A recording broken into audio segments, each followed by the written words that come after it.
대법원 2023년 10월 26일 선고 2017도 18697 판결 사건명 명예훼손 1. 학문의 자유의 본질 및 학문적 표현의 자유에 대한 제한의 한계. 학문적 표현 행위가 기본적 연구 윤리를 위반하거나 해당 학문 분야에서 통상적으로 용인되는 범위를 심각하게 벗어나 학문적 과정이라고 보기 어려운 행위의 결과라거나 논지나 맥락과 무관한 표현으로 타인의 권리를 침해하는 등의 특별한 사정이 없는 경우, 이를 학문적 연구를 위한 정당한 행위로 보아야 하는지 여부. 적극.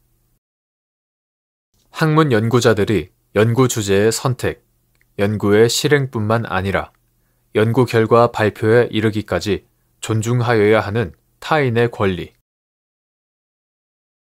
정신적 자유의 핵심인 학문의 자유는 기존의 인식과 방법을 답습하지 아니하고 끊임없이 문제를 제기하거나 비판을 가함으로써 새로운 인식을 얻기 위한 활동을 보장하는 데에 그 본질이 있다.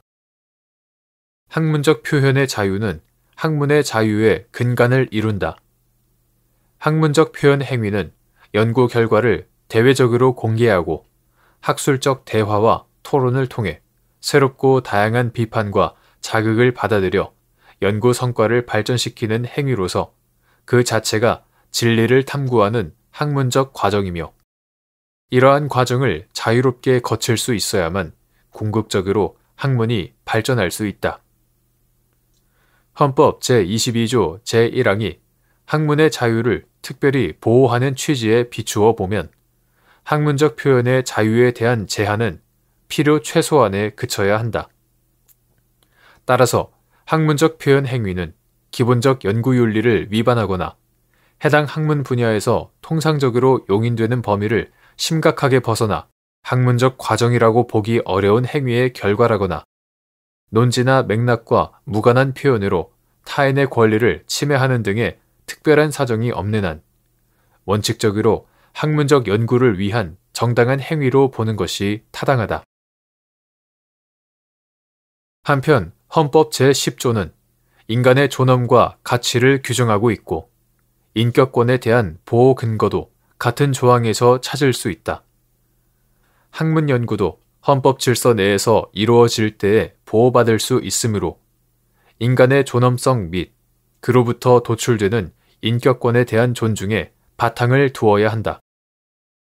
따라서 연구자들은 연구 주제의 선택, 연구의 실행뿐만 아니라 연구 결과 발표에 이르기까지 타인의 명예를 보호하고 개인의 자유와 자기 결정권을 존중하며 사생활의 비밀을 보호하는 것을 소홀히 하여서는 안 된다.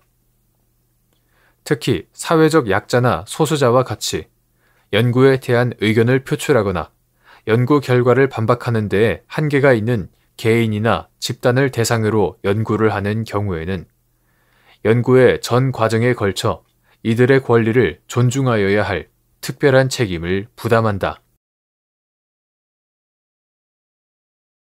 2. 객관적으로 피해자의 사회적 평가를 저하시키는 사실에 관한 발언이 보도, 소문이나 제3자의 말을 인용하는 방법으로 단정적인 표현이 아닌 전문 또는 추측의 형태로 표현되었으나 표현 전체의 취지로 보아 사실이 존재할 수 있다는 것을 암시하는 방식으로 이루어진 경우 명예훼손죄에서의 사실의 적시로 인정되는지 여부. 적극. 학문적 연구에 따른 의견 표현을 명예훼손죄에서의 사실의 적시로 평가할 때 유의하여야 할 사항. 학문적 표현을 그 자체로 이해하지 않고 표현에 숨겨진 배경이나 배후를 섣불리 단정하는 방법으로 암시에 의한 사실 적시를 인정할 수 있는지 여부. 소극.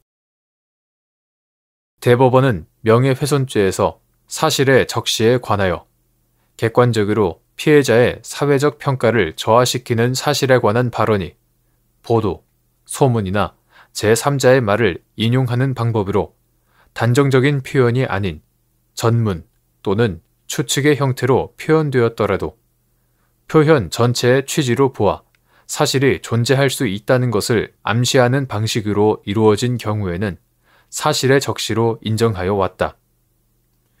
하지만 학문적 표현의 자유를 실질적으로 보장하기 위해서는 학문적 연구 결과 발표에 사용된 표현의 적절성은 형사법정에서 가려지기보다 자유로운 공개 토론이나 학계 내부의 동료 평가 과정을 통하여 검증되는 것이 바람직하다.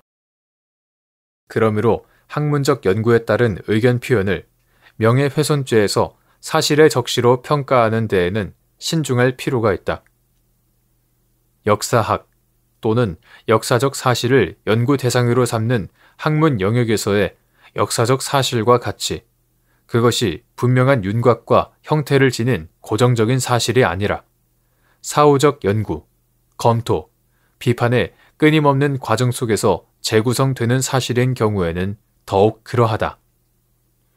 이러한 점에서 볼 때 학문적 표현을 그 자체로 이해하지 않고 표현에 숨겨진 배경이나 배우를 섣불리 단정하는 방법으로 암시에 의한 사실적시를 인정하는 것은 허용된다고 보기 어렵다. 3. 형사재판에서 공소가 제기된 범죄의 구성 요건을 이루는 사실에 대한 증명책임 소재. 검사. 학문적 표현이 학문의 자유로서 보호되는 영역에 속하지 않는다는 점에 대한 증명책임 소재. 검사.